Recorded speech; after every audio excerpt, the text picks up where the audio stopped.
Alhamdulillah, sekarang kita lanjutkan pada sesi yang kedua, pembahasan tentang penjelasan tentang as-sunnah, tentang hadis serta penjagaan terhadap sanadnya pada sesi yang kedua ini. Baik ikhwan wa akhwatu fiddin rahimani wa rahimakumullah, Bapak Ibu, saudara-saudari sekalian yang Allah rahmati, dan semoga kita tetap dalam bimbingan hidayahnya, amin ya rabbal alamin. Jadi telah saya sampaikan di depan tadi bahwa kedudukan sunnah itu sebagai sumber rujukan hukum kedua setelah Al-Quran. Maksudnya adalah bila mana di dalam Al-Quran tidak terdapat sebuah pembahasan, maka terdapat di dalam hadis. Kedudukan as-sunnah yang pertama sebagai posisi yang kedua setelah Al-Quran. Kedudukan as-sunnah yang kedua sebagai posisi yang kedua setelah Al-Quran, yaitu yang menemani Al-Quran di dalam menguraikan isi-isi daripada apa yang dimauin oleh Allah agar dijelaskannya itu kepada hamba-hambanya dan umat Rasulullah sallallahu alaihi wa ala alihi wasallam. Jadi pada yang kedua ini kedudukan as-sunnah sama dengan Al-Quranul Karim, sama dengan Al-Quranul Karim, akan tetapi kemuliaannya, keluhuran dan keagungannya tetap Al-Quran sebagai yang nomor satu. Maka sebagaimana pula yang saya sampaikan pada sesi pertama, bahwa latar belakang daripada uraian ini adalah dua. Yang pertama karena adanya sebagian daripada saudara-saudara kita yang beramal Islam memakai tolak ukur akal-akalnya, pendapatnya, perasaan-perasaannya, bahkan kebiasaan-kebiasaan adat di masyarakat. Kemudian latar belakang yang kedua adalah tentang beberapa dari saudara-saudara kita yang meragukan tentang kedudukan as-sunnah yang di dalamnya ada hadis bahwa itu original dari Rasulullah. Yang dimaksud adalah bukannya saudara kita itu tidak yakin kepada hadis sabda Rasulullah, akan tetapi perjalanan hadis ini yang selama rentangan waktu sekian puluh bahkan ratusan tahun hingga sampai kepada kita yang dipertanyakan, karena di situ tidak menutup kemungkinan dengan rentang waktu yang panjang itu akan ada penyusupan-penyusupan yang disesuaikan dengan kepentingan-kepentingan kelompoknya, baik pengurangan atau penambahan, bahkan membuat hadis palsu, maudhu'. Oleh karena itu akan kita terangkan tentang as-sunnah ini dan penjagaan hadis serta sanad-sanadnya. Saudara yang dirahmati oleh Allah Subhanahu wa taala, Rabbuna Jalla wa ala, untuk itulah kemudian kita harus mengetahui tentang apa itu as-sunnah. As-sunnah secara lughatul arabiyyah, tata bahasa Arab, adalah sama pengertian artinya dengan asyirah, dengan at-tariqah, dengan as-sabil. Yang ketiga istilah ini itu adalah jalan atau perjalanan. Jadi sunnah secara bahasa artinya jalan atau perjalanan. Akan tetapi tiga ungkapan dalam lughatul arabiyyah itu biasa dipakai pada kalimat asyirah ketika menceritakan perjalanan sejarah peri kehidupan seorang tokoh muslim atau organisasi atau Rasulullah, sehingga ada kitab namanya Sirah Nabawiyah atau Sirah Sahabat atau Sirah Biografi 60 Ulama Salaf.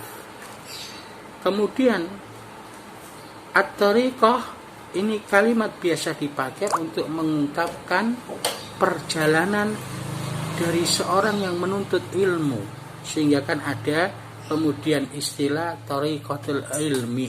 Nah, jalannya orang-orang yang menuntut ilmu. Adapun as-sabil, biasa kalimat ini dipakai untuk perang, sehingga ada jihad sabilillah, jihad di jalan Allah. Ikhwan wa akhwati fiddin rahimani wa rahimakumullah, kita kembali kepada as-sunnah. Itulah arti as-sunnah secara bahasa. Arti as-sunnah kemudian secara istilah, as-sunnah secara istilah, istilahiyah islamiyah memiliki dua arti.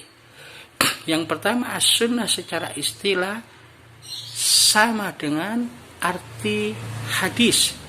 Dikatakan oleh Imam As-Shatibi bahwa hadis itu adalah ma'udifa 'alan nabi kaulan au fi'lan au sifatan au takriran, yang orang sandarkan kepada nabi atas perkataan, perbuatan, sifat dan takrir, diamnya nabi atas sebuah amal sahabat, pertanda persetujuannya atau keputusan-keputusan dan hukum-hukum.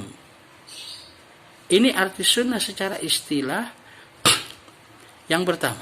Sama dengan hadis, tidak ada lebih dan tidak ada kurang.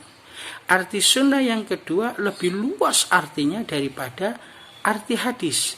Jadi arti sunnah yang kedua lebih luas artinya daripada arti definisi hadis. Ya, perkataan Nabi, perbuatan Nabi, sifat Nabi, ketetapan Nabi, takrir Nabi, hukum-hukum, sampai kepada mulai diangkatnya Nabi, mulai dari lahirnya Nabi sampai diangkat menjadi Nabi dan Rasul, mulai dari tidurnya Nabi sampai dengan bangunnya, mulai dari cara berpakaiannya, tata cara masuk ke dalam kamar mandi dan keluar, kemudian pernikahan, ta'adud, poligami, dan seterusnya, bahkan sampai ke pakaian kesukaan Nabi dan warna-warna kesukaan Nabi, semua yang ada pada diri Nabi dan yang ada pada al-Islam.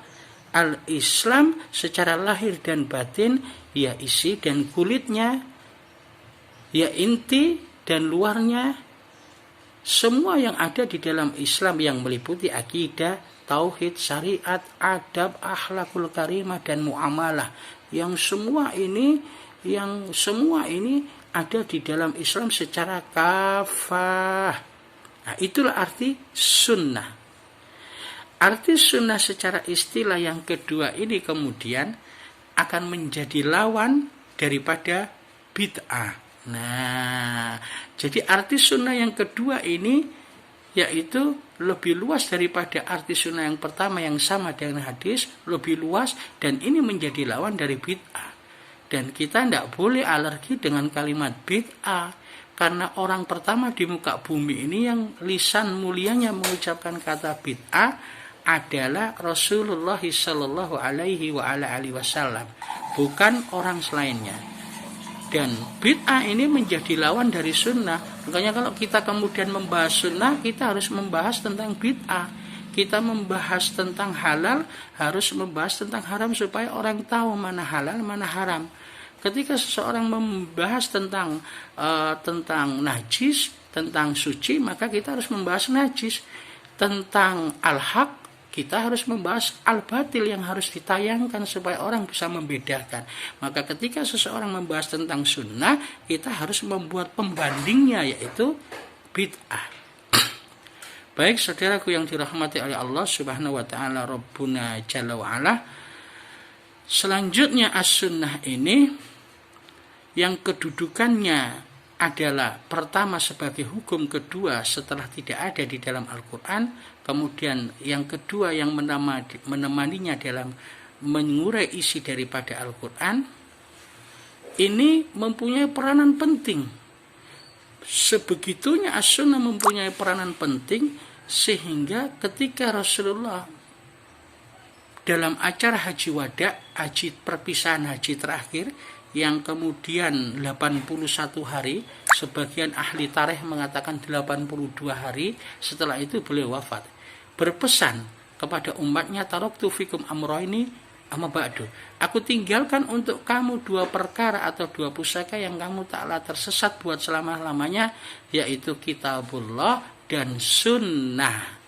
Rasulullah tidak mengatakan kitabullah dan hadis, karena hadis belum terhimpun di saat itu.